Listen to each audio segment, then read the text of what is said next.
Imagine, you are hiding in the jungle, risking your life every day, following orders.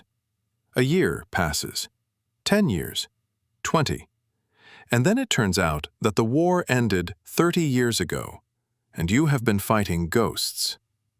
Today, we have 3 incredible stories of Japanese soldiers who continued to fight for decades after the surrender. One of them became the last soldier of World War II. Let's go. December 1944. Japanese intelligence lieutenant Hiroo Onoda lands on the Philippine island of Lubang. His mission is guerrilla warfare, sabotage of enemy communications, and reconnaissance. Before departure, his commander gives him an order. Continue operations even if everyone else dies. I will personally come back for you. Onoda nods. He is ready to die for the emperor. There are 3 other soldiers with him on the island. They build shelters in the jungle, steal rice from the locals, and ambush the Philippine police. Now pay attention. On August 15, 1945, Japan surrenders. The war is over. The Allies drop thousands of leaflets on the island. Surrender! Japan has lost. What does Onoda do? He reads the leaflet and says, "This is an American trap. They want us to come out and surrender." And he continues to fight. 1949. One of his comrades can't take it anymore and surrenders to the authorities. 1950. The second dies in a shootout with the police. 1972. The third is shot by the Philippine military. Onoda is left alone. He is already over 50. He lives in the jungle like a ghost, attacking villages, burning rice warehouses, shooting at locals, thinking they are enemies. The Japanese government sends expeditions. "Onoda-san, the war is over. Come home." He doesn't believe them. He thinks it's a trick. 29 years pass. 1974. A young Japanese traveler, Norio Suzuki, decides to find Onoda simply for the sake of adventure. He goes into the jungle and shouts, "Lieutenant Onoda, I'm Japanese. I want to talk." And miraculously, Onoda emerges. Thin, tanned, in ragged uniform, but with a working rifle. Suzuki: "The war ended 30 years ago." Onoda: "I cannot surrender without my commander's orders." Suzuki returns to Japan, finds Onoda's former commander, now an elderly bookseller, and convinces him to fly to the Philippines. March 1974. The commander goes into the jungle and gives the order. "Lieutenant Onoda, I order you to cease all operations and return to Japan." Onoda stands at attention, salutes, and takes off his rifle. His war is over. Key phrase: 29 years in the jungle, alone, with an order that no one had revoked. This is not stubbornness. It is samurai loyalty taken to the point of absurdity. While Onoda was fighting in the Philippines, an even more terrifying story was unfolding on the neighboring island of Guam. The year was 1944. The Americans were storming Guam. Japanese Corporal Shoichi Yoko retreated into the jungle with several comrades. They know that capture is a disgrace worse than death for a Japanese soldier. They dig a cave in the jungle. It is small, 1 meter high and 3 meters long. They camouflage the entrance with leaves and branches. This will be their home for the next decade. The Americans take control of the island. The war ends. A military base, hotels, and an airport are built on Guam, and Japanese soldiers live in the jungle. By the early 1950s, Yoko's comrades are dying one by one from disease and exhaustion. He is left completely alone. And here's the thing. Yoko knows that the war is over. He heard about it back in 1952 from snippets of American conversations, but he can't leave. Why? Shame. Monstrous, paralyzing shame. "I didn't die for the emperor. I didn't commit seppuku. I hid like a rat. What will they think of me at home? I have disgraced my family. So he stays in the cave. He makes clothes from tree bark. He weaves baskets from leaves. He eats frogs, rats, snails. He only comes out at night. 15 years pass, 20, 25. On January 24, 1972, two local fishermen set their nets in the river and see a strange old man in homemade clothes. He is thin, with a long beard, looking like a primitive man. They try to approach him.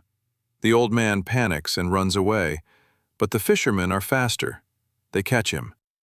Yoko falls to his knees and cries, the first people he has seen in 28 years. He is taken to the hospital, fed, and treated.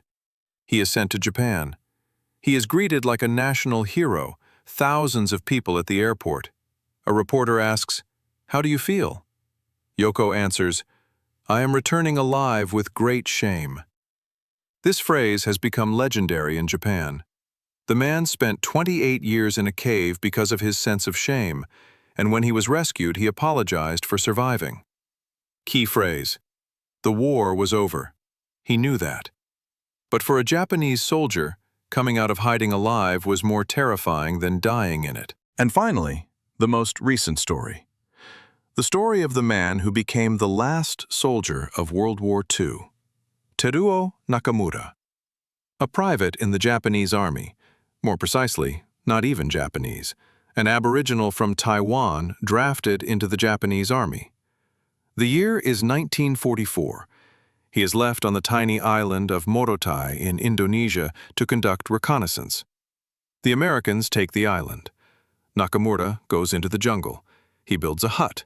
He plants a vegetable garden. He starts growing rice and taro. The war ends. But Nakamura doesn't know this. He has no radio, no communication. The island is tiny, almost uninhabited. Years pass. He lives like Robinson Crusoe, fishing, hunting, working the fields, completely alone. The 1960s, the 1970s. He doesn't even attack anyone. He just lives. It's as if the whole world has forgotten about this island. December 1974. An Indonesian military pilot flies over the jungle and sees something strange below. A hut, a neatly cultivated rice field, in the uninhabited jungle. The authorities send an expedition. On December 18, 1974, they find Nakamura. He is 59 years old. He is still wearing the remains of his Japanese uniform, with a sword and documents from the war. They ask him, "Do you know that the war is over?" Nakamura shakes his head. For him, the war had been going on for all those 30 years. He is sent home to Taiwan. He meets his family, whom he has not seen for 3 decades. He already has grandchildren. Hiroo Nakamura was the last Japanese soldier of World War II to return home. The war ended in 1945. He returned in 1974. Key phrase: while the world was building skyscrapers and flying into space, this man lived in the jungle and thought the war was still going on. Okay, but how is that even possible? Why didn't they believe that the war was over? Reason 1. The Bushido Code. Japanese soldiers were taught from childhood that death was better than captivity. Captivity was a disgrace to you, your family, and your ancestors. Surrendering alive meant disgracing your family for centuries. Reason 2. Propaganda. They were told that the enemy was cruel and treacherous, that the Americans tortured prisoners and mocked them, that any information from the enemy was a lie and a provocation. Reason 3. Distrust of leaflets. Yes, the Allies dropped millions of leaflets in Japanese saying, "The war is over, surrender." But the soldiers thought it was a psychological attack. It was a trap. If we come out now, they will shoot us. Reason 4. Isolation. These islands are tiny dots in the ocean. No radio, no newspapers, no connection to the outside world. You could go months without seeing another person. Reason 5.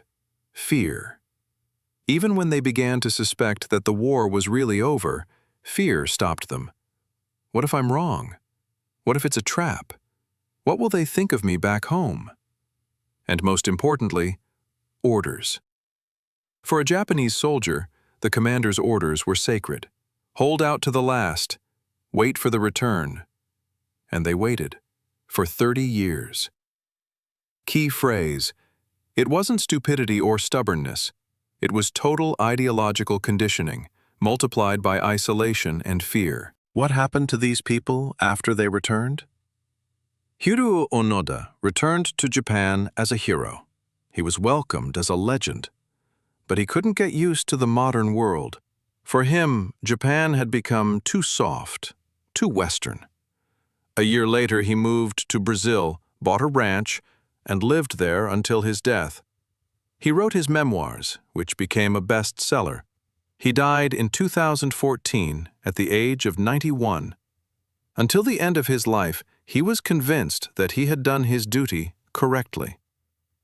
Shoichi Yoko became a national celebrity. A year after his return, he got married, at the age of 57.